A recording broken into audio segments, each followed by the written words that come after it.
बात करिए शर्मा जी दिल्ली ਦੀ ਰਾਜਨੀਤੀ ਤੋਂ ਭਾਜਪਾ ਨੇ ਕਹਿੰਦੇ ਰੇਖਾ ਗੁਪਤਾ ਨੂੰ ਮੁੱਖ ਮੰਤਰੀ ਬਣਾ ਲਿਆ ਤੇ ਇਹ ਉਹ ਨਾ ਜਿਹਦੇ ਬਾਰੇ ਪਹਿਲਾਂ ਕੋਈ ਚਰਚਾ ਹੀ ਨਹੀਂ ਸੀ, ਜਿਹਦੇ ਬਾਰੇ ਪਹਿਲਾਂ ਕੋਈ ਕਿਆਸਰਾ ਹੀ ਨਹੀਂ ਸੀ। ਸਵਾਲ ਪੈਦਾ ਹੋ ਗਿਆ ਵੀ ਰੇਖਾ ਗੁਪਤਾ ਨੂੰ ਕਿਉਂ ਚੁਣਿਆ ਗਿਆ ਮੁੱਖ ਮੰਤਰੀ ਦੇ ਤੌਰ ਤੇ।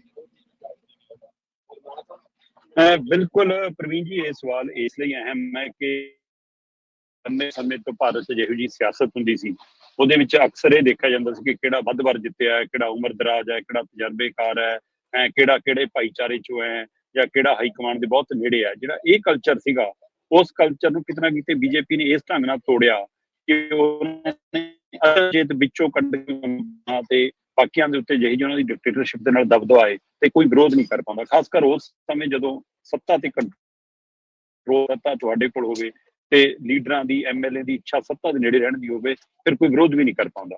ਹਾਂ, ਇਹਦੇ ਵਿੱਚ ਖਾਸ ਨੁਕਤਾ ਜਿਹੜਾ ਦੇਖਿਆ ਜਾਂਦਾ ਉਹ ਬਿਲਕੁਲ ਇਹ ਦੇਖਿਆ ਜਾਂਦਾ ਬੀਜੇਪੀ 'ਚ ਕਿ ਆਰਐਸਐਸ ਦੀ ਗੁੱਡਬੁੱਕ ਜ਼ਰੂਰ ਹੋਵੇ। ਸੋ ਰੇਖਾ ਗੁਪਤਾ ਦੀ ਚੋਣ ਦੇ ਪਿੱਛੇ ਇੱਕ ਅਹਿਮ ਪਹਿਲੂ ਤਾਂ ਇਹੀ ਹੈ ਕਿ ਉਹਦਾ ਪਿਛੋਕੜ ਆਰਐਸਐਸ ਤੋਂ ਹੈ। ਸੋ ਇਹ ਜਿਹੜਾ ਪਿਛੋਕੜ ਦੇ ਆਧਾਰ ਤੇ ਉਹਦੀ ਚੋਣ ਹੋਈ ਹੈ, ਇਹ ਉਹ ਫੈਨੋਮੀਨਨ ਹੈ ਜਿਹੜਾ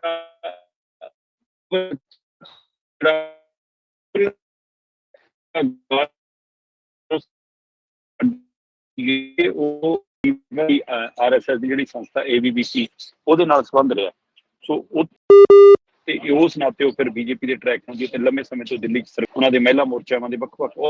ਪਰ ਕੀ ਸਿਰਫ ਆਰਐਸਐਸ ਨਾਲ ਸੰਬੰਧ ਹੋਣ ਕਰਕੇ ਹੀ ਰੇਖਾ ਗੁਪਤਾ ਮੁੱਖ ਮੰਤਰੀ ਬਣੀਆਂ? ਨਹੀਂ, ਮੈਂ ਜਿਹੜੇ ਕਾਰਨ ਲੱਭ ਰਿਹਾ ਸੀ ਉਹ 'ਚ ਤਿੰਨ ਕਾਰਨ ਅਹਿਮ ਨੇ। ਪਹਿਲਾ ਕਾਰਨ, ਦਿੱਲੀ ਦੇ ਵਿੱਚ ਵਪਾਰੀ ਭਾਈਚਾਰਾ ਵੱਡੀ ਗਿਣਤੀ 'ਚ ਹੈ ਔਰ ਵਪਾਰੀ ਵਰਗ ਕਿਤੇ ਨਾ ਕਿਤੇ ਲਗਾਤਾਰ ਪਿਛਲੀਆਂ 2 ਟਰਮਾਂ ਤੋਂ ਖਾਸ ਕਰ ਅਰਵਿੰਦ ਕੇਜਰੀਵਾਲ ਨਾਲ ਸਿੱਧੇ ਰੂਪ 'ਚ ਆ ਰਿਹਾ ਸੀ।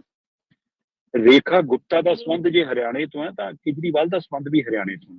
ਕੇਜਰੀਵਾਲ ਜਿਸ ਵਪਾਰਕ ਭਾਈਚਾਰੇ 'ਚੋਂ ਆਉਂਦਾ, ਜਿਹੜੀ ਬਰਾਦਰੀ 'ਚੋਂ ਆਉਂਦਾ, ਰੇਖਾ ਗੁਪਤਾ ਦਾ ਸੰਬੰਧ ਵੀ ਉਸੇ ਬਰਾਦਰੀ ਨਾਲ।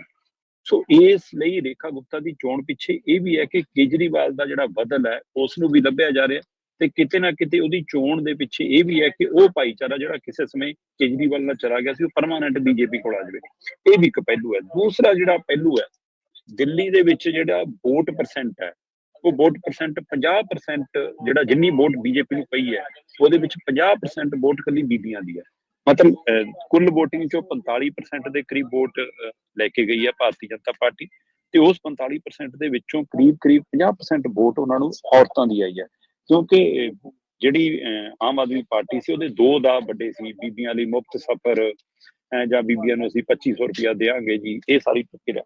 ਸੋ ਉਹ ਰਿਓੜੀਆਂ ਜਿਹੜੀ ਆਮ ਆਦਮੀ ਪਾਰਟੀ ਵੰਡ ਰਹੀ ਸੀ, ਉਹੀ ਰਿਓੜੀਆਂ ਦਾ ਪੈਕਟ ਰੰਗ ਬਦਲ ਕੇ ਭਾਜਪਾ ਨੇ ਵੰਡਿਆ ਤੇ ਭਾਜਪਾ ਨੂੰ ਫਿਕਰ ਸੀਗਾ ਕਿ ਪਤਾ ਨਹੀਂ ਸਾਡੀਆਂ ਰਿਓੜੀਆਂ ਔਰਤਾਂ ਨੂੰ ਪਸੰਦ ਆਉਣਗੀਆਂ ਜਾਂ ਨਹੀਂ।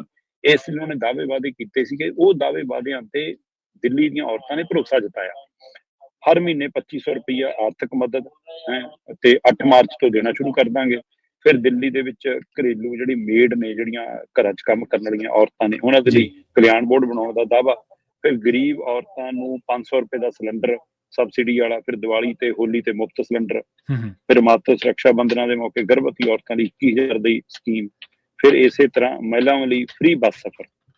ਸੋ ਜਿਹੜਾ ਇਹ ਯੋਜਨਾਵਾਂ ਸੀਗੀਆਂ, ਇਹਦਾ ਵੀ ਅਸਰ ਕਿਤੇ ਨਾ ਕਿਤੇ ਨਜ਼ਰ ਆਇਆ ਤੇ ਉਹਦਾ ਨਤੀਜਾ ਇਹ ਹੋਇਆ ਕਿ ਔਰਤਾਂ ਨੇ ਵੱਡੀ ਗਿਣਤੀ 'ਚ ਵੋਟ ਪਾਈ ਤੇ ਇਸ ਲਈ ਔਰਤ ਵਜੋਂ ਵੀ ਰੇਖਾ ਗੁਪਤਾ ਦੀ ਚੋਣ ਹੋਈ ਹੈ। ਸੋ ਕਿਉਂਕਿ ਜੇਕਰ ਦਿੱਲੀ ਦੇ ਇਤਿਹਾਸ 'ਚ ਦੇਖੋ ਤਾਂ ਇਹ ਮਤਲਬ ਚੌਥੀ ਔਰਤ ਹੈ। ਇਹ ਤੋਂ ਪਹਿਲਾਂ ਸ਼ੀਲਾ ਦੀਕਸ਼ਤ, ਫਿਰ ਸੁਸ਼ਮਾ ਸਵਰਾਜ, ਫਿਰ ਇਸੇ ਤਰ੍ਹਾਂ ਕੁਝ ਮਹੀਨਿਆਂ ਲਈ ਆਤਸ਼ੀ, ਸੋ ਇਹ ਉੱਥੇ ਮੁੱਖ ਮੰਤਰੀ ਰਹੇ ਨੇ। ਉਸ ਕੜੀ 'ਚ ਵੀ ਇਹਨੂੰ ਦੇਖਣ ਦੀ ਲੋੜ ਹੈ। ਸੋ ਇਹ ਵੀ ਇੱਕ ਅਹਿਮ ਪਹਿਲੂ ਸੀਗਾ। ਤੀਸਰਾ ਜਿਹੜਾ ਅਹਿਮ ਕਾਰਨ ਹੈ, ਉਹਦੇ ਪਿੱਛੇ ਕਿਤੇ ਨਾ ਕਿਤੇ ਇਹ ਵੀ ਵਜ੍ਹਾ ਰਹੀ ਹੈ ਕਿ ਦਿੱਲੀ ਦੇ ਵਿੱਚ ਜਿਸ ਤਰ੍ਹਾਂ ਮਤਲਬ ਕਿ ਲੰਮੇ ਸਮੇਂ ਤੋਂ ਬੀਜੇਪੀ ਮੰਨਫੀ ਸੀਗੀ ਤੇ ਉਹਦੀ ਜਦੋਂ ਐਂਟਰੀ ਹੁੰਦੀ ਹੈ ਤਾਂ ਕਈ ਜਿਹੜੇ ਲੰਮੇ ਸਮੇਂ ਤੋਂ ਬੀਜੇਪੀ ਨਾਲ ਜੁੜੇ ਲੀਡਰ ਸੀ, ਖਾਸ ਕਰ ਜਿਵੇਂ ਪ੍ਰਵੇਸ਼ ਵਰਮਾ ਹੋਰਾਂ ਦਾ ਮੁੰਡਾ, ਉਹ ਵੀ ਦਾਅਵੇਦਾਰ ਸੀ। ਹਾਂਜੀ। ਫਿਰ ਮਨਜਿੰਦਰ ਸਰਸਾ ਕਿ ਸਿੱਖ ਵੋਟ ਵੀ ਨਾਲ ਆਈ ਹੈ, ਉਹ ਵੀ ਦਾਅਵੇਦਾਰ ਸੀ।